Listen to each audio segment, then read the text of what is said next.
Hello friends, कैसे हो आप लोग? तैयारी चल रही होगी बहुत अच्छी। तो फर्स्ट वीडियो जो अभी मैंने थोड़ी देर पहले डाला था उसमें आपने देखा था कि मैक्रो इकोनॉमिक्स के जितने भी इंपॉर्टेंट क्वेश्चन बन सकते थे मिड टर्म वाले चैप्टर्स में से, तो स्पेशली वो मैंने क्वेश्चन आपको डाल दिया। तो बहुत सारे लोग कमेंट्स आए, थैंक यू सो मच। ऐसे ही बिल्कुल प्यार बना के रखिएगा और लगातार शेयर करना और सब्सक्राइब करना है चैनल को, है ना। जितने स्टूडेंट्स है सब तक पहुँचाना है। तो हम इंडियन इकोनॉमिक्स को स्टार्ट कर रहे हैं और इंडियन इकोनॉमिक्स में जो मिड टर्म एग्जामिनेशन में क्वेश्चंस आएंगे हम उसको डिस्कस करते हैं। सबसे पहले चैप्टर 1 नंबर 1 है हमारा, जो Indian economy on the eve of independence के ऊपर डिपेंड। तो सबसे पहले अगर हम देखें तो सबसे पहला क्वेश्चन जो इसका आता है वो आता है explain the causes of decay. Causes of decay of handicraft industry. Handicraft industry किस तरीके से खत्म हो गई, उसका कारण बताओ during British rule.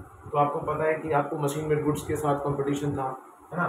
Taxation system कुछ अलग तरीके का कर दिया था, जिसको यहाँ डिस्क्रिमिनेशन टैक्स पॉलिसी भी बोलते हैं, है ना। डिस्क्रिमिनेशन टैरिफ पॉलिसी भी कहा जाता है। तो ये इस तरह का आपका क्वेश्चन पेपर में आता है, टैरिफ पॉलिसी, ठीक है। अच्छा, इसके बाद नेक्स्ट क्वेश्चन है explain the demographic condition. Demographic का मतलब होता है पॉपुलेशन से related, infant mortality, death ratio, birth ratio. तो इन सब के बारे में, वो कैसा था ड्यूरिंग ब्रिटिश रूल, उसके क्या कॉजेज थे, ये पढ़ना है। Foreign trade during British rule. Foreign trade कैसा था, विदेशी व्यापार कैसा था भारत में। तो जो विदेशी व्यापार था उस टाइम पर, वो आपको पता है पूरा पूरा इंग्लैंड के साथ ही डिपेंड था। मतलब मोनोपोली थी ब्रिटिश की, मोनोपोली थी किसकी, ब्रिटिश की। और वो लोग क्या करते थे, कच्चा माल हमारे यहाँ से ले जाते थे और फिनिश गुड्स हमें भेज दिया करते थे। Explain the positive impact. ये क्वेश्चन बहुत इंपॉर्टेंट है, positive impact of British rule in India. इन्होंने क्या क्या किया, इंफ्रास्ट्रक्चर डेवलपमेंट, कम्युनिकेशन, है ना, रेलवे, रोड, ब्रिजेस, ये सब चीजें आपको बतानी है इसके अंदर। Comment on drain of India's wealth. What is the meaning of drain of India's wealth. Drain का मतलब क्या होता है कि उन्होंने हमारे धन को सोख लिया। मतलब ऐसा नहीं है कि हमारी इकोनॉमी प्रॉफिटेबल नहीं थी, ड्यूरिंग ब्रिटिश रूल भी हमारी इकोनॉमी प्रॉफिटेबल थी। उस टाइम पर भी जो भी हम प्रॉफिट अर्न करते थे उसको वो लोग वॉर वगैरह पे और हम पे ही कॉलोनियल रूल चलाने के लिए उसको स्पेंड करते थे, इसीलिए उसको ड्रेन ऑफ इंडियाज वेल्थ कहा गया। फिर लास्ट क्वेश्चन है इसका, explain the two fold policy या discrimination tax policy during British rule. तो टू फोल्ड पॉलिसी आपको पता है कि दो तरह की थी, कि अगर आप यहाँ से रॉ मटेरियल भेजोगे तो टैक्स फ्री है, और अगर आप फिनिश गुड्स वहाँ से मंगाओगे ब्रिटेन से तो वो भी टैक्स फ्री है। बट अगर आपने मैन्युफैक्चरिंग इंडिया के अंदर की तो उस पर हाई रेट ऑफ टैक्स लगेगा। बट इसके अंदर बहुत सारे एमसीक्यूज आते हैं, ठीक है। तो मैं उन एमसीक्यूज को भी कवर कर लेता हूँ अभी साथ साथ। तो चलिए स्टार्ट करते हैं। ये एमसीक्यूज 1 मार्कर है हमारे इसी चैप्टर से रिलेटेड, उसको भी देख लेते हैं एक बार। तो सबसे पहला हम देख लेते हैं year of great divide. Year of great divide कब आया था, 1921 में। फर्स्ट स्टैम्प पोस्ट ऑफिस द्वारा जो स्टैम्प रिलीज किया जाता है वो पहली बार 1852 में रिलीज किया गया था। पहली टेलीग्राफ लाइन जो स्टार्ट हुई थी वो 1853 में स्टार्ट हुई थी। Introduction in railway 1850। TISCO Tata iron steel company Jamshedpur Bihar, जो कि अब कहाँ पर है, झारखंड, ठीक है, झारखंड में। वो कब स्टार्ट हुआ था, 1907, 1907। फर्स्ट ऑफिशियल सेंसस कब हुआ था, 1881 में। मोस्ट इंपोर्टेंट क्वेश्चन ये रहा, name some economist who estimated national income. Dadabhai Naoroji, William Digby, RC Desai, BK RB Rao. Zamindari system first implemented by Bengal presidency. पहले आपको पता है आजादी से पहले अलग अलग प्रेसिडेंसी में इंडिया डिवाइडेड थी और सरदार वल्लभ भाई पटेल ने उसको फिर क्या किया था, ज्वाइन करवाया था इंडिया में। फिर इंडस्ट्रीज ड्यूरिंग कॉलोनियल रूल, यहाँ से भी क्वेश्चन आता है। तो कौन कौन सी इंडस्ट्री है, jute, cotton, textile, grocery etcetera. Opening of Suez canal. Suez canal क्यों बनाया गया था आप जानते हो, क्योंकि ब्रिटिश गवर्नमेंट को बहुत प्रॉब्लम हो रही थी कि उनका जहाज काफी टाइम लेट आ रहा था इंडिया में। तो उन्होंने एक रास्ता बनाया जिस रास्ते के जरिए आसानी से इंडिया और ब्रिटेन में आया जाया जा सके। तो कब स्टार्ट हुआ था, 1869। तो चलिए हम स्टार्ट करते हैं 1950 1990s में, है ना। चलो स्टार्ट करते हैं फिर हम चैप्टर 2 इंडियन इकोनॉमी 1950 से 1990, है ना। तो इसके अंदर हमारे टोटल ये 5 क्वेश्चन इंपॉर्टेंट है, आप देख रहे हो, है ना। तो ये 5 क्वेश्चन में सबसे पहला क्वेश्चन क्या है, मोस्ट इंपोर्टेंट क्वेश्चन, यहाँ से एक क्वेश्चन आपका जरूर आता है। Explain the objective of 5 year plan या प्लानिंग इन इंडिया। तो क्या क्या इसके अंदर, growth, modernisation, self reliance, equity और फुल एम्प्लॉयमेंट। जिसमें कभी कभी सबसे ज्यादा पूछा जाने वाला क्वेश्चन है ग्रोथ विद इक्विटी, इसको एक्सप्लेन करो। तो आपको इनमें से कोई 2 पॉइंट दे देगा और 4 नंबर में आपको पूछे, और अगर सिंगल पॉइंट दे दे तो 3 मार्क्स में आपसे पूछ सकते हैं। Next is explain institutional reforms, जिसमें लैंड रिफॉर्म्स आपको ज्यादा मेनली इंपॉर्टेंट है। इंस्टीट्यूशनल रिफॉर्म्स को लैंड रिफॉर्म्स कहा जाता है। इसके अंदर क्या क्या है, प्राइस सीलिंग है ना, लैंड सीलिंग के बारे में बताया गया है, और रिफॉर्म्स है, इंटरमीडिएट्स को हटाने की बात चल रही है कि किस तरीके से लैंड रिफॉर्म्स में बीच में से हम इंटरमीडिएट्स को हटाएंगे। Explain green revolution and it's achievement या बेनिफिट्स। ग्रीन रिवॉल्यूशन क्या है, कब कब हुआ, इसके बेनिफिट्स और डिसएडवांटेज। और मैं आपको एक और बात बता दूं, इस चैप्टर से रिलेटेड एमसीक्यू और भी चैप्टर, इन चैप्टर 1 का तो मैंने एमसीक्यू आपको साथ साथ बता दिया, और अदर चैप्टर के एमसीक्यूज में इसके बाद अभी मैं नेक्स्ट वीडियो बनाने वाला हूँ 10-15 मिनट बाद, तो उसमें मैं सारे चैप्टर के एमसीक्यू इंडियन इकोनॉमी के डाल दूंगा। तो आपको टेंशन लेने की जरूरत नहीं है, आप अटैच रहिए, जुड़े रहिए, और ज्यादा से ज्यादा सब्सक्राइब करना है ना। मैं देख रहा हूँ वहां पर बहुत कम सब्सक्रिप्शन है, कुछ नहीं करना है, फीस में सिर्फ सब्सक्रिप्शन। ओके ओके, चलिए स्टार्ट करते हैं। हाँ, और बेल आइकन और प्रेस करना है ताकि नोटिफिकेशन आती रहे। Explain IPR industrial policy resolution. क्या थी इंडस्ट्रियल पॉलिसी रिजोल्यूशन अगर मैं बात करूं 1956, जैसे इसके अंदर लाइसेंसिंग कोटा परमिट एलक्यूपी आया था, और इसके बाद 1991 में आया था एलपीजी, वो भी बात करेंगे हम।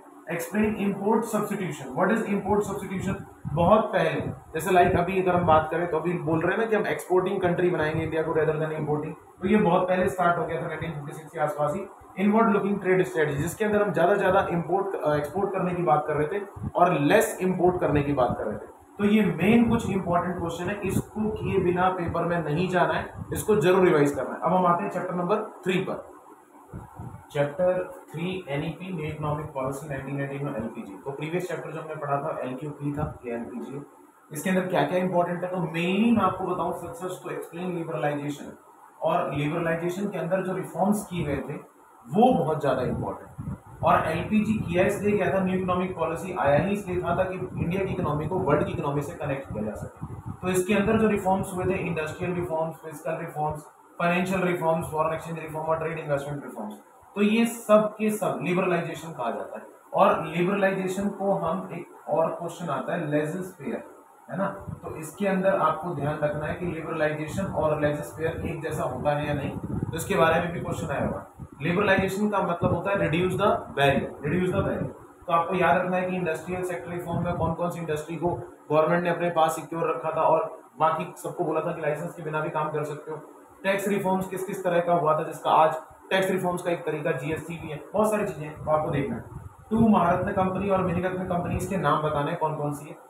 डिफाइन प्राइवेटाइजेशन, प्राइवेटाइजेशन क्या है और प्राइवेटाइजेशन और डिसइन्वेस्टमेंट में क्या डिफरेंस है, ठीक है। ग्लोबलाइजेशन और एक्सप्लेन इट्स पॉजिटिव इंपैक्ट, और mainly the most important again write a short note on WTO, world trade organisation क्या है, और गेट, ठीक है, general agreement of trade and tariff, इसके बारे में पूछा गया, एंड इट्स फंक्शन। तो आपको ये ध्यान रखना है चैप्टर नंबर 3 के अंदर। अब हम चैप्टर नंबर नेक्स्ट स्टार्ट करते हैं, ह्यूमन कैपिटल फॉर्मेशन, फिर स्टार्ट करेंगे रूरल डेवलपमेंट, ठीक है।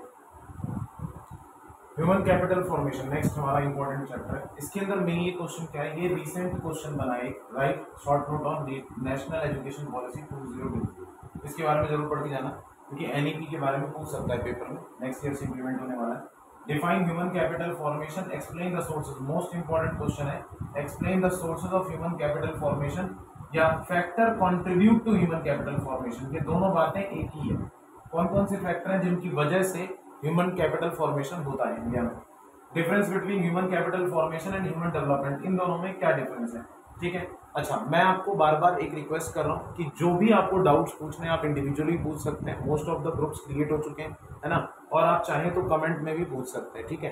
तो जिन जिन को जो जो डाउट होगा वो क्वेश्चन मैं यहाँ सॉल्यूशन करूंगा, और एमसीक्यू बेस्ड जितने भी क्वेश्चन है वो इस वीडियो के ठीक बाद आपको नेक्स्ट वीडियो जो आएगी अभी आज ही, उसमें एमसीक्यू सारे चैप्टर के एमसीक्यूज भी मैं डाल दूंगा। तो आपको लगातार कनेक्ट रहना है और ज्यादा से ज्यादा शेयर करना है, सब्सक्राइब करना है, ठीक है। तो क्या लिखा है, explain the problem facing human capital formation in India, क्या क्या प्रॉब्लम फेस कर रहे हैं। तो हम सबसे बड़ा प्रॉब्लम तो हम पॉपुलेशन फेस कर रहे हैं, बहुत सारे कॉजेज है, ब्रेन ड्रेन है ना, तो वो सारी बातें आपको ध्यान रखनी है। Explain the role of information technology, IT का रोल बताओ ह्यूमन कैपिटल फॉर्मेशन में क्या है, बहुत बड़ा रोल है इंफॉर्मेशन टेक्नोलॉजी का। और एक क्वेश्चन और अभी बन रहा है क्या, कि difference between human capital and physical capital, human capital and physical capital. तो आप ये इतने क्वेश्चन अगर करके जाते हैं तो ह्यूमन कैपिटल फॉर्मेशन में से कोई भी क्वेश्चन आए आपसे हो जाएगा, और एमसीक्यू जो आएगा वो तो हम करा ही रहे, ठीक है। Next chapter rural development, rural development. तो चलिए रूरल डेवलपमेंट में क्या क्या है, तो सबसे पहला क्वेश्चन आता है define agriculture marketing system. Agriculture marketing system क्या है, explain the problem facing agriculture marketing in rural areas. अभी किसान आंदोलन रिसेंटली में हुआ था, आपको पता ही है, तो उसके देखा जाए तो सबसे इंपॉर्टेंट क्वेश्चन बनता है explain the steps taken by government to solve the problem of agriculture marketing, क्या क्या स्टेप्स लिए गवर्नमेंट ने एग्रीकल्चर मार्केटिंग को सॉल्व करने के लिए। तो रेगुलेटेड मार्केट बना दिया, इंटरमीडिएट को हटा दिए, है ना, कनेक्टिविटी डायरेक्ट कर दी फार्मर्स का कंज्यूमर के साथ, तो next question, explain the rural credit. Rural credit कितने टाइप्स के होते हैं? 3 टाइप्स के होते हैं, short term, mid term, long term. क्या क्या है, क्यों लेते हैं, एग्जांपल, नीड बताओ आप, ठीक है। तो ये सब चीजें आपको रिवाइज करना है। इमर्जिंग या alternative marketing channel for agriculture product, क्या क्या और चैनल्स आ गए इसके अलावा? तो आपको पता है अपनी मंडी है, ऋतु बाजार, रोजावर सैंडीज है, इसके अलावा दसपुर मंडी है, कहाँ कहाँ पर है, ये सारे क्वेश्चन पेपर में पूछे जाते हैं। डेफिनेटली आपको इन सब में से क्वेश्चन मिलेगा, और आप कल जब पेपर देके आओगे तो इन वीडियोस पे आपको कमेंट करना है कि कौन कौन से क्वेश्चन आए। और वीडियोस अगर आपको डलवानी है तो आपको ध्यान रखना है, तो मैं लगातार चैप्टर वाइज अब आपको इस पे वीडियोस दूंगा मैं इंडिविजुअली। अभी तो हम जनरली क्वेश्चंस कर रहे हैं, चैप्टर वाइज वीडियोस करने वाले हैं। हर एक चैप्टर, इंडियन इकोनॉमी और macro economics, each and every topic हम डिटेल में करेंगे, इसलिए ज्यादा लोगों पर आप शेयर करो और सब्सक्राइब करो, है ना। डाइवर्सिफिकेशन ऑफ एग्रीकल्चर, क्या क्या है? एनिमल हस्बेंड्री, हॉर्टिकल्चर है, कॉटन इंडस्ट्री है, मेन है। इसके अलावा ऑर्गेनिक फार्मिंग अभी रिसेंट में ऐड हुआ है, तो ये इंपॉर्टेंट है, एंड इट्स बेनिफिट्स, क्या क्या बेनिफिट्स हैं। अच्छा, इसके अलावा अगर मैं देखूं तो 2 क्वेश्चन और इंपॉर्टेंट बनते हैं, है ना। 2 क्वेश्चन क्या क्या इंपॉर्टेंट बनते हैं वो मैं आपको बता देता हूँ। एक क्वेश्चन तो बैंकिंग सिस्टम से बनता है कि हमारे रूरल एरियाज में कौन कौन से बैंक्स काम करते हैं, है ना, तो उसको क्या बोलते हैं। तो अगर क्वेश्चन में देखूं तो explain multi agency system, multi agency system, इसको हम banking system in rural areas में बोलते हैं। क्या बोलते हैं? Banking system in rural areas. तो ये भी एक क्वेश्चन इंपॉर्टेंट है, जिसमें क्या क्या आता है? आरआरबी आता है ना, रीजनल रूरल बैंक बोलते हैं इसको, एसएचजी होता है, स्मॉल हेल्प ग्रुप जैसे बनाते हैं हम, कोऑपरेटिव सोसाइटीज होती हैं, तो ये सारी चीजें जो गाँव में काम कर रही है। अच्छा, नेक्स्ट है NABARD, short note on NABARD. Paper में इसके ऊपर भी क्वेश्चन आया हुआ है, तो आप इसके बारे में भी पढ़ के जाएंगे। तो ये आपका हो गया रूरल डेवलपमेंट। अब इसके बाद हमें स्टार्ट करना है, एक चैप्टर आपका और रह गया पॉवर्टी, ठीक है, वो भी देख लेते हैं। रूरल डेवलपमेंट में जो हमने देखा उसके बाद आता है पॉवर्टी। पॉवर्टी में क्या क्या है? पहला, मेजर्स ऑफ पॉवर्टी, 2 टाइप की होती है, रिलेटिव पॉवर्टी और एब्सोल्यूट पॉवर्टी, इसके बारे में पढ़ना है आपको। इंपॉर्टेंट क्वेश्चन है, explain the causes of poverty, poverty के कारण क्या क्या है। बहुत सारे ऐसे कॉजेज जो मेन है, इसमें भी पॉपुलेशन से थोड़ा कारण है, और education, illiteracy. Explain the measures to solve the problem of poverty, क्या क्या मेजर्स, क्या क्या हो सकते हैं पॉवर्टी को जिसको दूर किया जा सके। Main important, what is specific poverty alleviation programmes by government, government ने क्या क्या पॉवर्टी एलिवेशन प्रोग्राम बनाए, उसमें कुछ इंपॉर्टेंट ही रहा। मनरेगा है, स्वर्ण जयंती शहरी रोजगार योजना है, पीएम प्रधानमंत्री रोजगार योजना है, एसजीएसआरवाई है, प्रधानमंत्री एम्प्लॉयमेंट जनरेशन प्रोग्राम्स है। तो ये सारे प्रोग्राम्स के बारे में आपको पढ़ना है। Types of poverty, rural poverty और अर्बन पॉवर्टी, अगर हम इतना पढ़ लेते हैं तो हमारा मेनली अगर हम देखें ओवरऑल तो हमारे लगभग सारे क्वेश्चन सॉल्व हो जाते हैं।